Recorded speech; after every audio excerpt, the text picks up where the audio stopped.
billionaires who hate each other. From political battles to business betrayals, power struggles to cage matches, today we're gonna talk about billionaires who hate each other. Starting My boy Jack Pockets. with the twins who got screwed over by a sociopath but ended up getting rich anyway. That's gonna be a good one. Y'all know the deal. You know what? Get your popcorns. Get your popcorns ready because this is gonna be a show. That's gonna be a hell of a show because the man himself just stepped into the game. Jack fucking King Pockets. Let's go. And it's time for me to stop glazing and start watching. In the fall of 2003, Cameron and Tyler Winklevoss and their friend Divya needed a web developer for their Harvard students-based social network called HarvardConnection.com. Then who was there? Mark Zuckerberg. Or Zuckerberg. They reached out to a young campus celebrity named Mark Zuckerberg, who had risen to notoriety by making Hold on, did he blur his feet? a Hot or Not clone for Harvard students. Mark agreed to build their project, and the four would have a meeting at a Harvard dining hall. The three upperclassmen explained to little Zuck their outline for the social network, plans for expanding to other schools around the country, and the importance of getting there first. Damn, he pretty much stole the thing, didn't he? I mean, that's at least what the story says. Mark never even started HarvardConnection.com. Instead, he strung them on for months while working on his own nearly identical social network. Leaked messages would later reveal that Mark had been bragging to his friends about his plan to screw them over from the very beginning. So have you decided what you're gonna do about Harvard Connection? Yeah, I'm gonna f them. Probably in the ear. What? Why in the ear? He would also later boast about hacking into the twins' social network, which they renamed to Connect You, where he created a fake profile for Cameron Winklevoss, pretending to be a white, which they renamed to Connect You, where he created a We've exploited a flaw in their system and created another Cameron Winklevoss account. Whose system? The Connect You site. Oh, ha. Fake profile for Cameron Winklevoss, pretending to be a white supremacist. I made his answers all like white supremacist. Ethnicity, better than you. Favorite music, the sound of myself. Meat smoking. Favorite quote? Yo. Mark Oh my. released the Facebook in 2004 to the shock of Divya and the Winklevoss twins. He's a guy who had success because he's unethical. He completely handcuffed us and took advantage of us and defrauded us. They would Oh my god. later sue Mark for ripping off their idea, winning a $65 million settlement. The Winkle Bros took the money He stole the idea. and did what any normal people would do. YOLO'd into Bitcoin and became multi-billionaires. God damn. Hold on, so this story had hold on. So this story here had a happy ending? They actually YOLO'd it. God, oh my god, that's what I'm telling you guys. Being the right person at the right time early in the game. The guys, they did not win Facebook, but they became billionaires because they invested in Bitcoin super early. And then Mark Zuckerberg was the right person at the right time as well.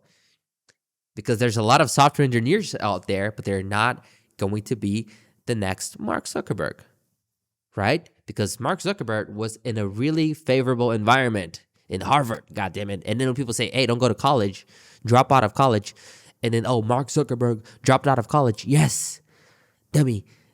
Mark Zuckerberg dropped out of Harvard University because he had something working on for him already, right? So like, I mean, that's a whole different topic, right? I'm not even going to talk about going to college or not, but like that's what I'm trying to say more or less. So both sides got a happy ending, unlike this next, much more Yeah, but Mark Zuckerberg had a happier ending. violent feud that shows what happens when money faces. Hold on, what's his net worth? Hold on, let's see. Mark Zuckerberg. Oh, I said it. Net worth. $213 billion. Okay. Winkle was twins. Net worth. $3 billion each. Okay, a lot less, but still, they had a happy ending. I mean, I'd be happy with freaking $3 billion. It's okay. Faces off against power. In 1995, after the collapse feud. Who's it again? That shows what happens when money faces off against power. In 1995, after the collapse of the Soviet Union, Mikhail Khodorkovsky acquired Yukos, a massive conglomerate accounting for a fifth of all the oil produced in Russia. Within a few years, he was the richest man in the country, and everything God damn, $15 billion. seemed to be going his way. He bought a gated compound with 7 houses. He took trips in his private jet, but his high life as a Russian oligarch would soon come to a violent end. Ooh, he messed up with the wrong guy.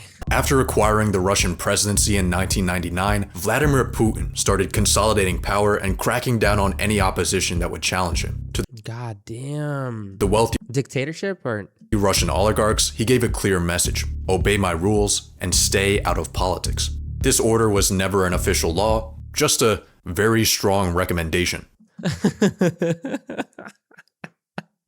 Very, very, very strong recommendation. Okay. While most oligarchs followed their self-preservation instincts and complied with Putin's orders, Khodorkovsky did the exact opposite. In an effort to put Russia onto a better path, he began speaking out against corruption and making contributions to Putin's opposition. But Holy, he messed up with the wrong guy. He messed up with, you know, it's like the saying, if you oh, how do I say that shit? Hold on.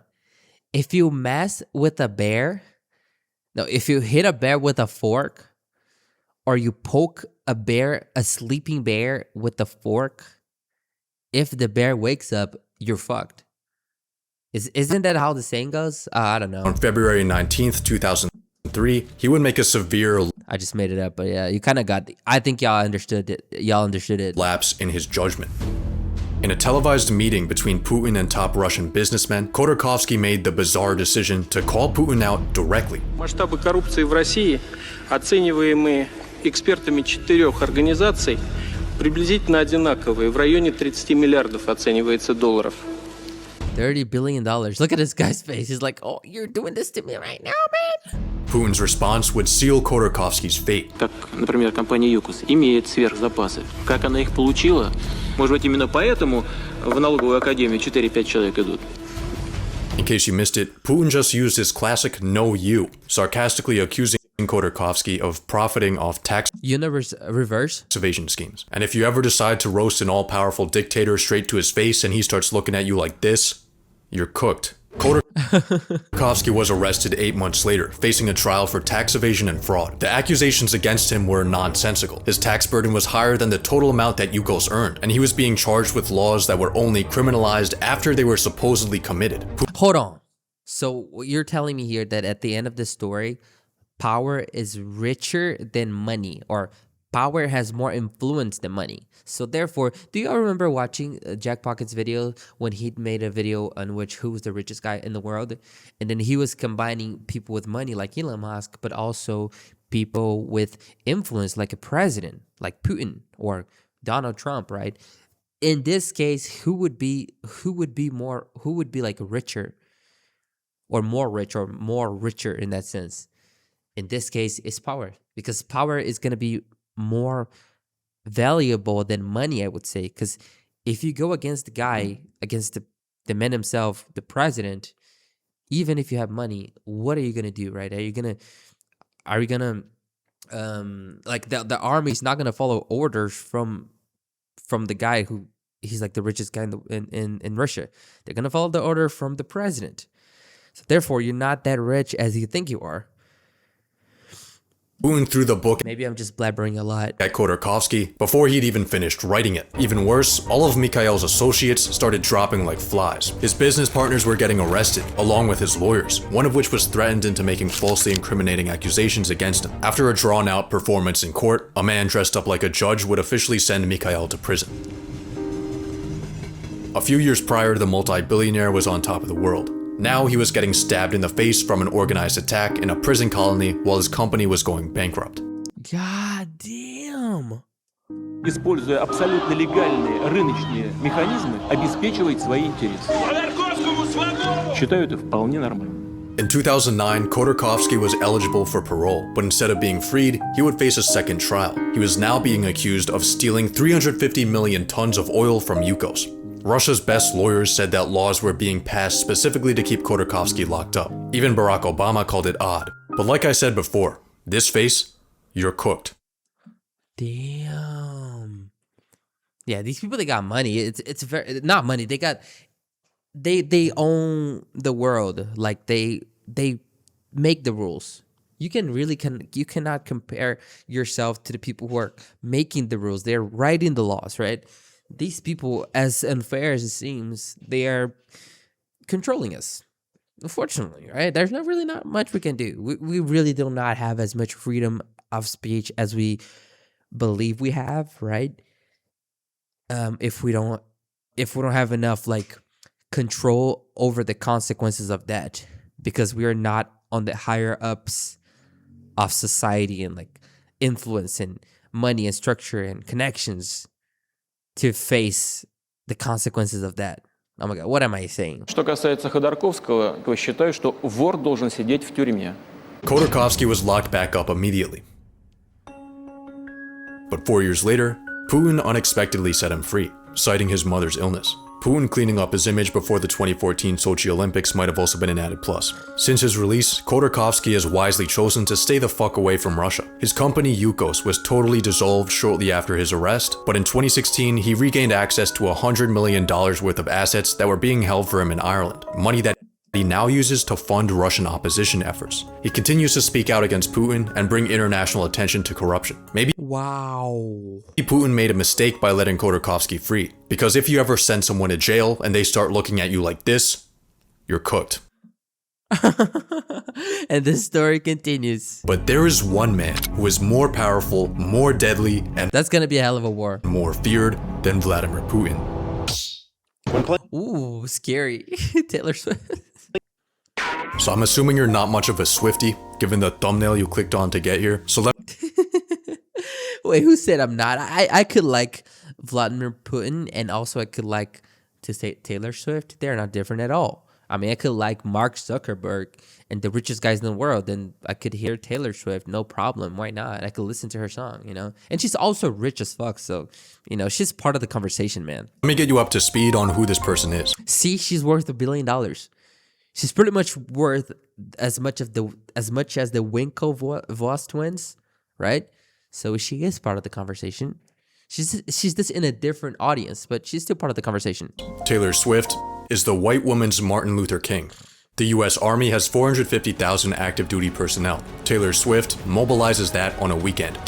Given Taylor's military might, it only makes sense that a rivalry between her and a billionaire music executive would result in a total war, as well as one of the most significant events in music history.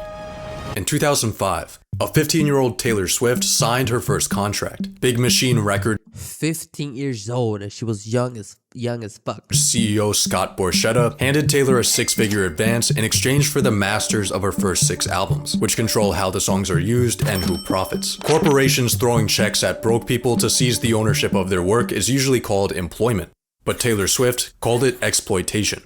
After chart-topping albums and record-breaking tours, There are nuances to that, but okay. 2018 her contract expired, and she reached out to Scott with one request. She wanted her masters back. Scott's response offer was that Taylor could earn one album back at a time for each new one she turned in, essentially using her art as a carrot on the stick. It was around this time when Taylor started to truly regret walking into that room at the age of 15. Ain't no contract like a Borchetta contract. Taylor refused Scott's new deal and instead signed with Universal. Scott then sold Big Machine Records for $300 million, and with it, Taylor's masters. This was Taylor's worst case scenario, not because her masters were sold, but because of who they were sold to.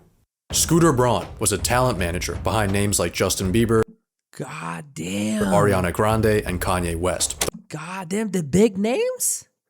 Those big names? God damn, these people influential as fuck, bro.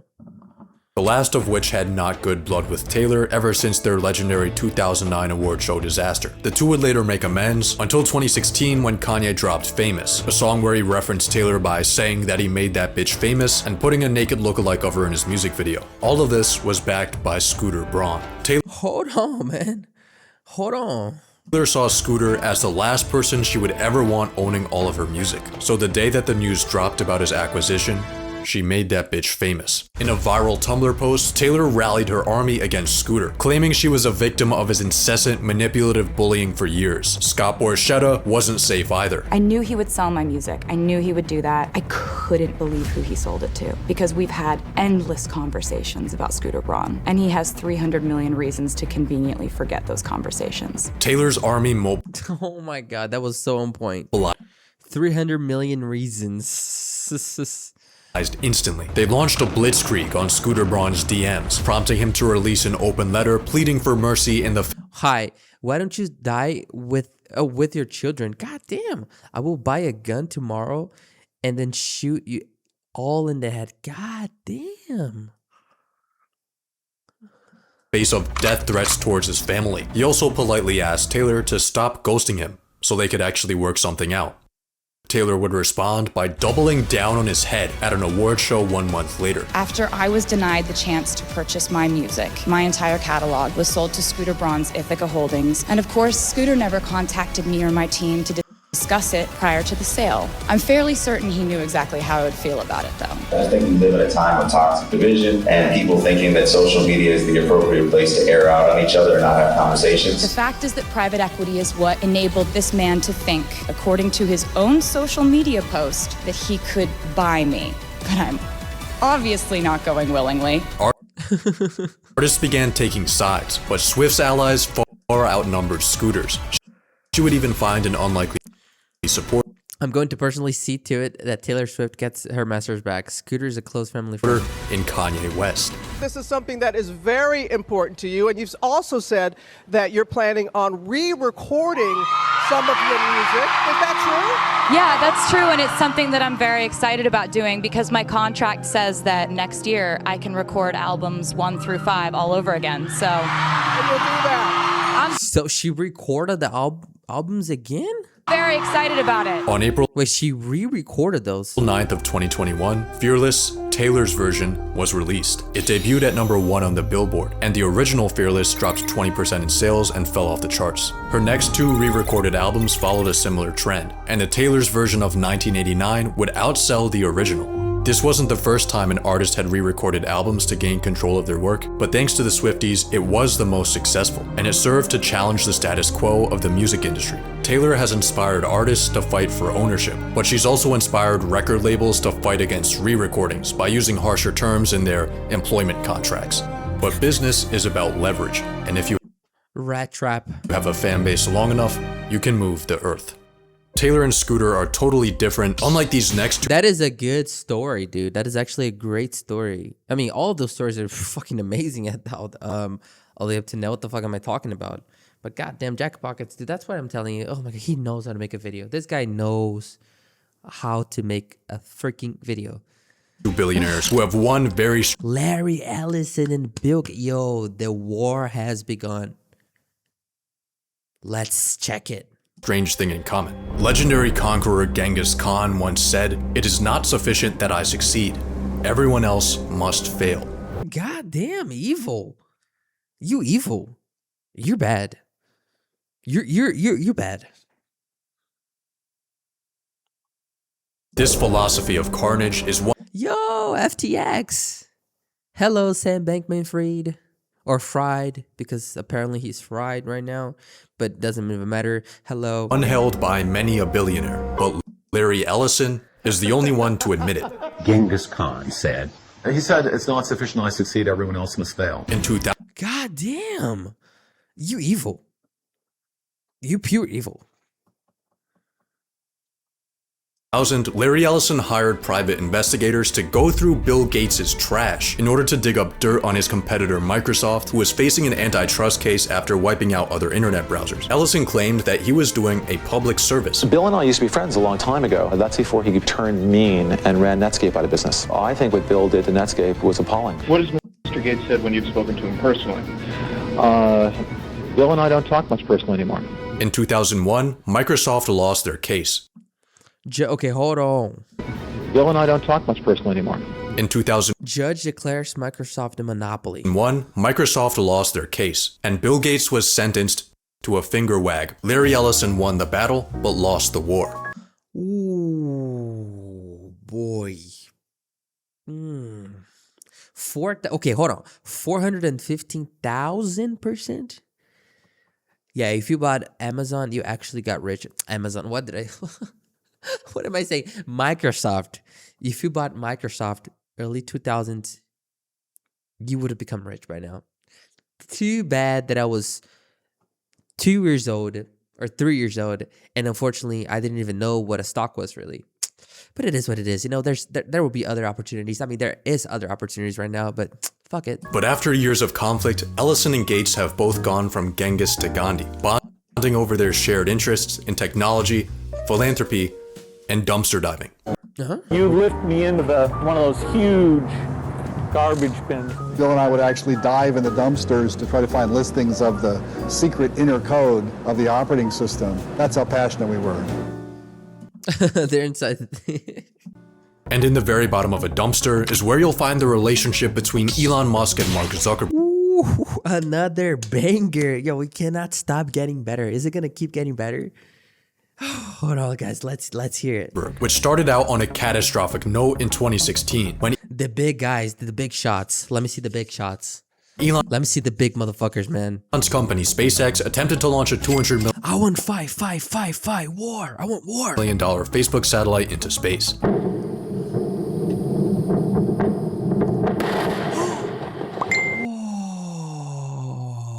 As I'm here in Africa, I'm deeply disappointed to hear that SpaceX's launch failure destroyed our satellite.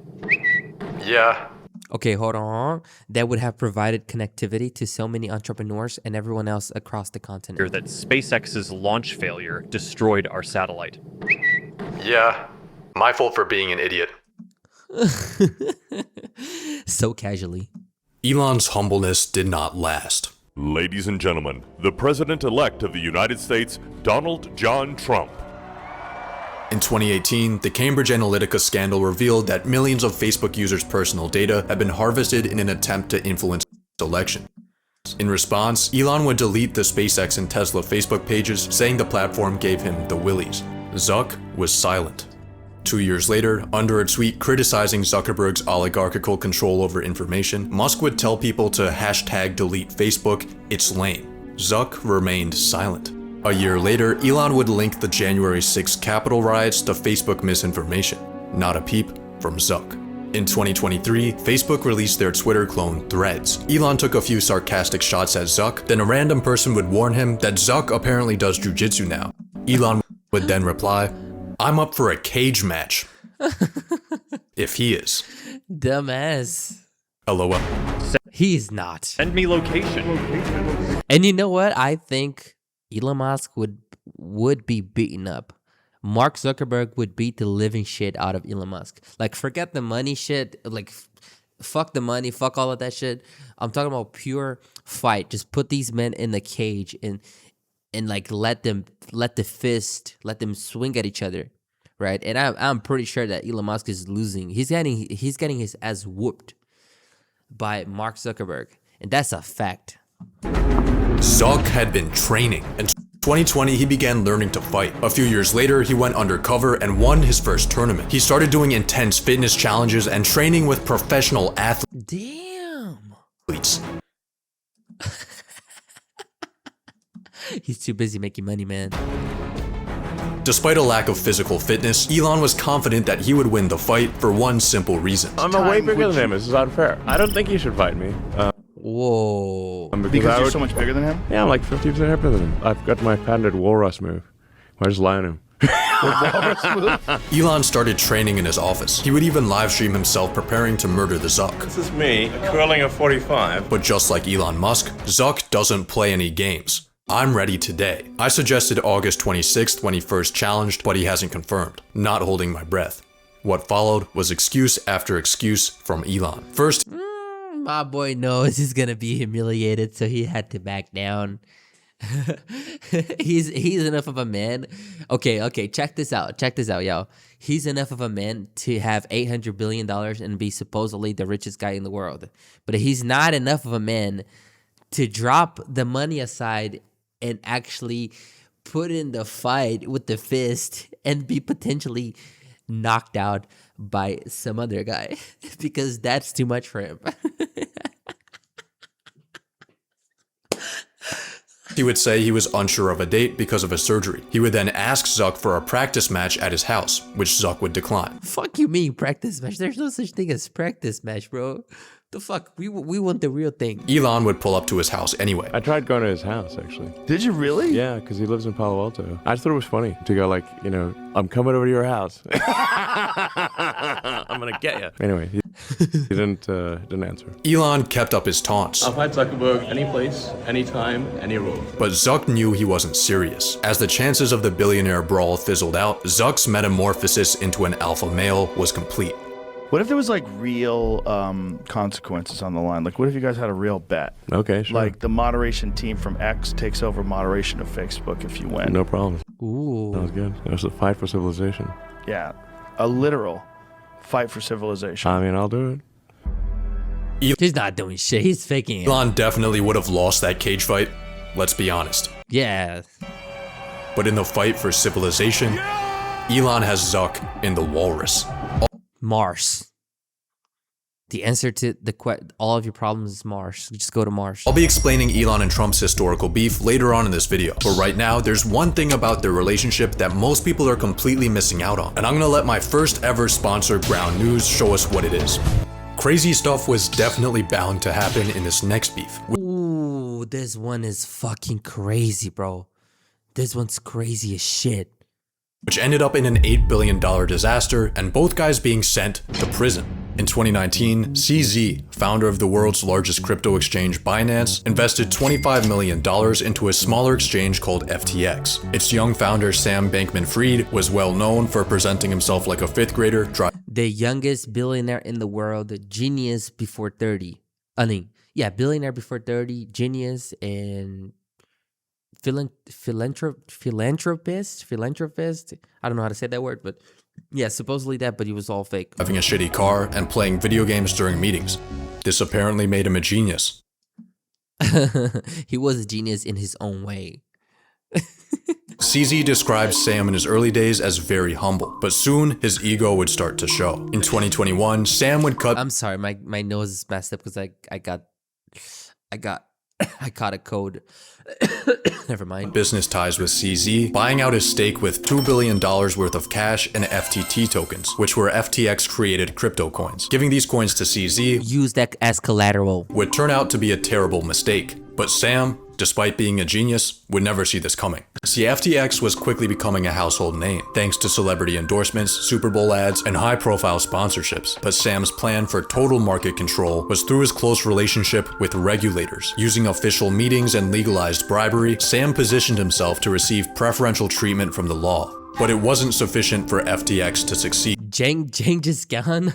Genghis Sam, FTX, Sam wanted everyone else to fail. Behind closed regulatory doors, Sam would start talking shit about who he saw as his main competitor, Binance, trying his hardest to paint the exchange that was once his friend as an untrustworthy Chinese company. Thanks to goddamn potential that shit backfired on them. Risk, CZ was forced to sit on the sidelines and watch his name get slandered. Sam would then pour salt on Binance's wounds. Excited to see CZ repping the industry in DC going forward.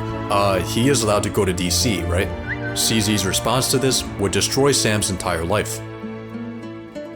3 days after the snarky tweet, a crypto site exposed that most of FTX's assets consisted of FTT tokens, the crypto coins that FTX itself printed out of thin air. The same crypto coins that they were leveraging customers' money. CZ happened to have a market-shifting amount of.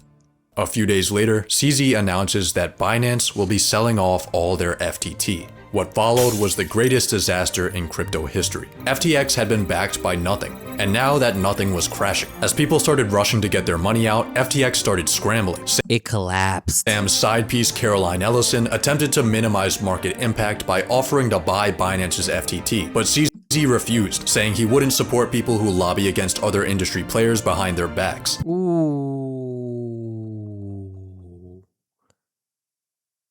Low blow. In a last-ditch effort to save himself, Sam reached out to CZ begging for help. What resulted was a non-binding agreement for Binance to acquire FTX. It seemed like CZ— So he bought the thing from his own friend who was now in need. That is real revenge. God damn. He had just pulled the most devious business play of all time, crushing his main competitor just to acquire him for pennies on the dollar. But what CZ ended up doing was even more devious. After taking one look at FTX's balance sheet, he backed out of the deal and hit a crying emoji. Sam went to prison for 25 years.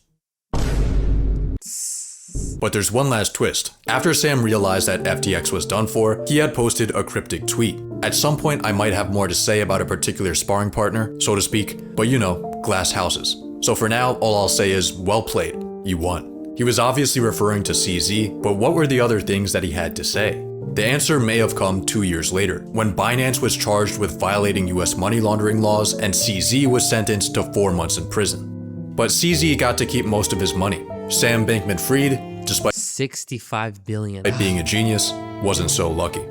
Damn. My boy Sam isn't the only billionaire to lose it all. This next beef is another story of riches to rags, except this time it's a lot more personal. After Dhirubhai Ambani died without a will in 2002, he left behind a $15 billion empire named Reliance Industries. His two sons, Mukesh and Anil, immediately started fighting over their father's legacy. After 3 years of brotherly squabbling, why would they even fight for 15 billion? As if that shit is not enough for both of them.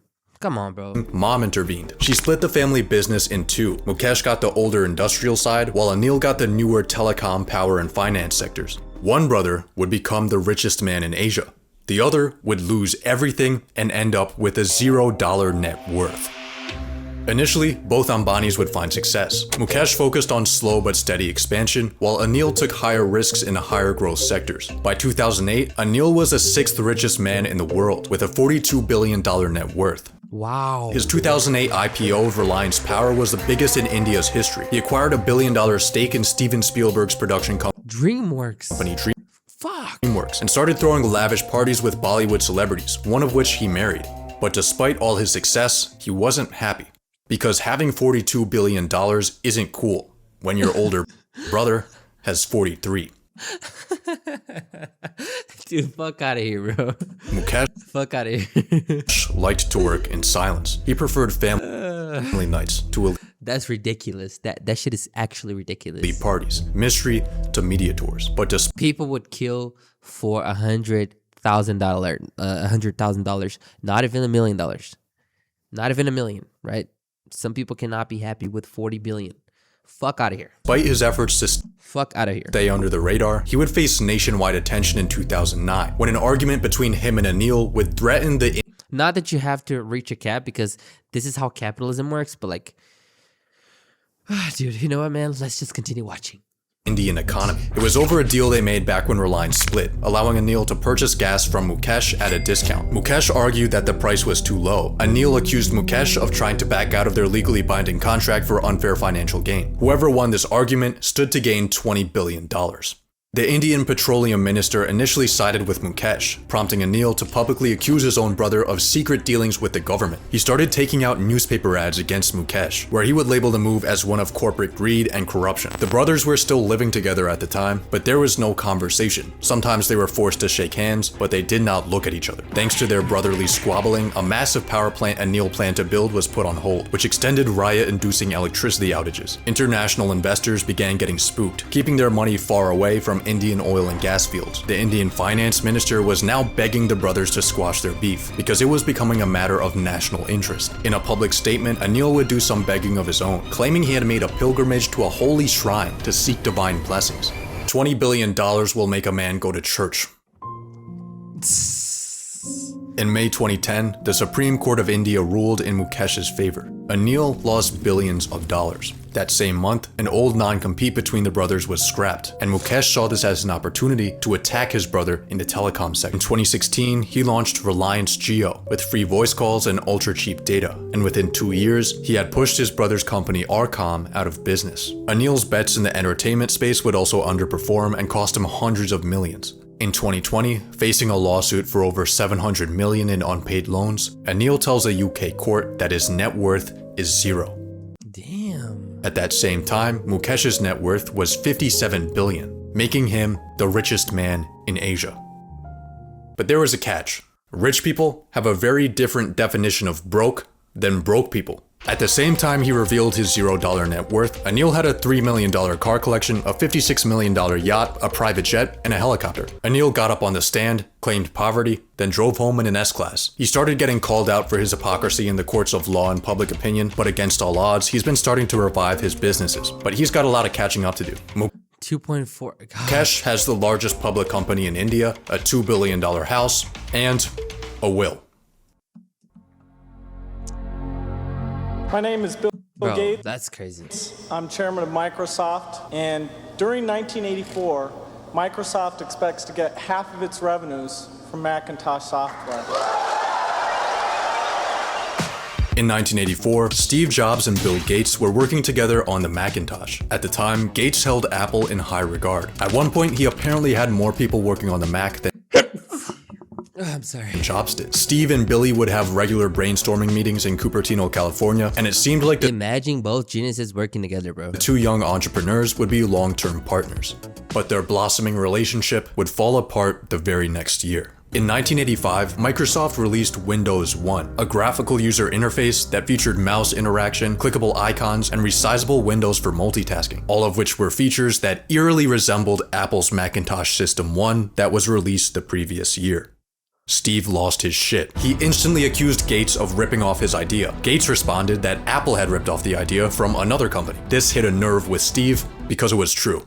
The two were rivals ever since, but their conflict mainly stemmed from one key difference between them. Bill had book smarts, but Steve had traveled to India to find spiritual enlightenment smarts. Bill would take digs at Steve's lack of technical abilities, while Steve would knock Bill's lack of vision. At one point saying Bill would be a broader guy if he had gone off to an ashram when he was younger or dropped acid once. Bill must have gotten the wrong batch. The only problem with Microsoft is they just have no taste. I don't mean that in a small way, I mean that in a big way. They don't think of original ideas, and they don't bring much culture into their product. I am saddened, not by Microsoft's success. They've earned their success, for the most part. I have a problem with the fact that they just make really third-rate products. In 2006, Bill Gates stepped back from Microsoft to focus on philanthropy, and Jobs saw this as an opportunity to get the last word. Bill is basically unimaginative and has never invented anything, which is why I think he's more comfortable now in philanthropy than technology. He just shamelessly ripped off other people's ideas. But despite Gates being out of the scene, the two feuding billionaires would have one last confrontation. But isn't that what kind of everybody does in a sense? Getting a little bit of something and a little bit of some other thing and getting a little some other thing of something to create your own thing? In a sense. But how far would you stretch the line, right? What's the greatest misunderstanding in your relationship and about each other? This idea of catfight, this idea of which one of the many? Well, we've kept our marriage secret for over a decade now. No, it's been fun to work together. I actually kind of miss some of the people aren't around anymore. You know, people come and go in this industry. It's nice when somebody sticks around. And when Bill and I first met each other and worked together in the early days, generally we were both the youngest guys in the room. And now when we're working at our respective companies, I don't know about you, but I'm the oldest guy in the room most of the time. You know, I think of most things in life as either a Bob Dylan or a Beatles song. But there's that one line in that one Beatles song, you and I have memories longer than the road that stretches out ahead. And that's clearly true here. But in the land of billionaires, all roads lead. I mean, but at the end of the day, both become super rich and super successful. So, I mean, they both won. To one man.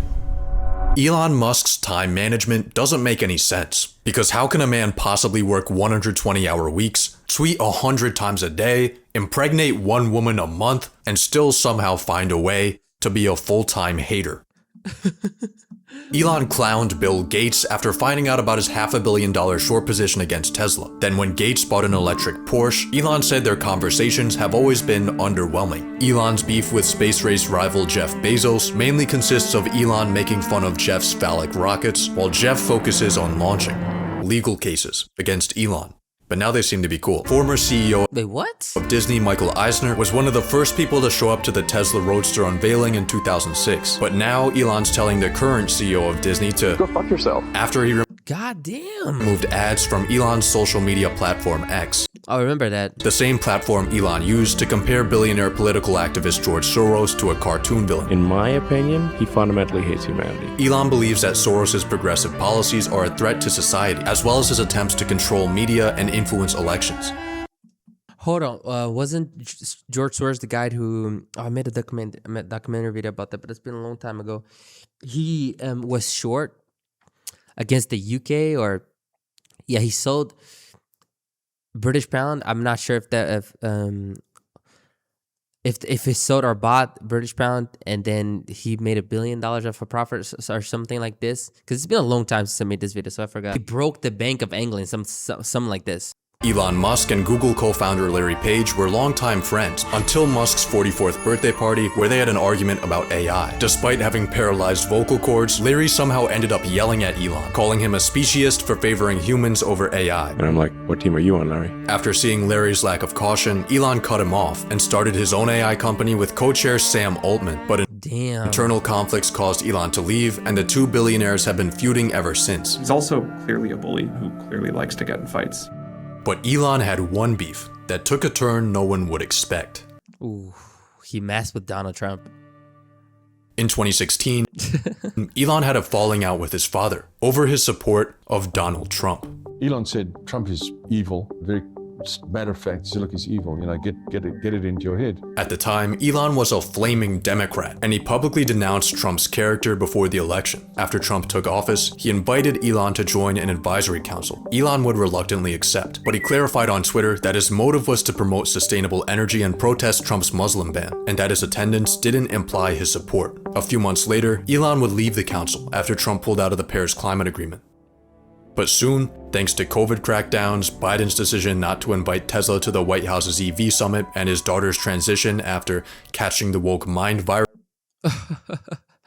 He is an absent father who was cruel to her as a child. Elon's political views began to shift. In 2022, Elon announced that he voted for Texas Representative Mayra Flores, and it was the first time he ever voted Republican. This pissed off Donald Trump. You know, he said the other day, oh, I've never voted for a Republican. I said, I didn't know that. He told me he voted for me. So he's another bullshit artist. At the time, Elon was in a legal dispute over his potential acquisition of Twitter, and Trump would roast that too. Elon is not going to buy Twitter. He's got a pretty rotten contract. I looked at his contract, not a good contract, but he's not. Sign up for truth. Elon would respond by saying it's time for Trump to hang up his hat and sail into the sunset. He also raised concerns about Trump's age. Trump responded by dropping a nuke on Elon. When Elon Musk came to the White House asking me for help on all of his many subsidized projects, whether it's electric cars that don't drive long enough, driverless cars that crash, or rocket ships to nowhere, without which subsidies he'd be worthless, and telling me how he was a big Trump fan and Republican, I could have said drop to your knees and beg, and he would have done it. A year later, Elon would continue his criticisms of Trump. I would prefer just a normal person as president. A normal person with common sense. But a turning point came after the assassination attempt. Dude, that day was crazy. The assassination attempt. Where is he? Come on up here, Elon. Come here. Take over, Elon. Yes, take over. We had one president who couldn't climb a flight of stairs, and another who was fist pumping after getting shot. I will create a government efficiency commission tasked with conducting a complete financial and performance audit of the entire federal government. And Elon, because he's not very busy, has agreed to head that task. She's not very busy. Force. Your money is being wasted, and the Department of Government Efficiency is going to fix that. After a $280 million campaign, Elon got his role as the leader of the Department of Government Efficiency. But the memories between Elon and Trump are much shorter than the road that stretches out ahead. I tell you what, Elon is not going to buy Twitter. Nah, he's got himself a mess. You know, he said the other day, oh, I've never voted for a Republican. I said, I didn't know that. He told me he voted for me. So he's another bullshit artist, but he's not going to be buying it. He's not going to be buying it. Although he might later. Who the hell knows what's going to happen? And then he ended up buying it. Oh my. Oh, that's a great video. Jack Pockets, man. Ooh, man.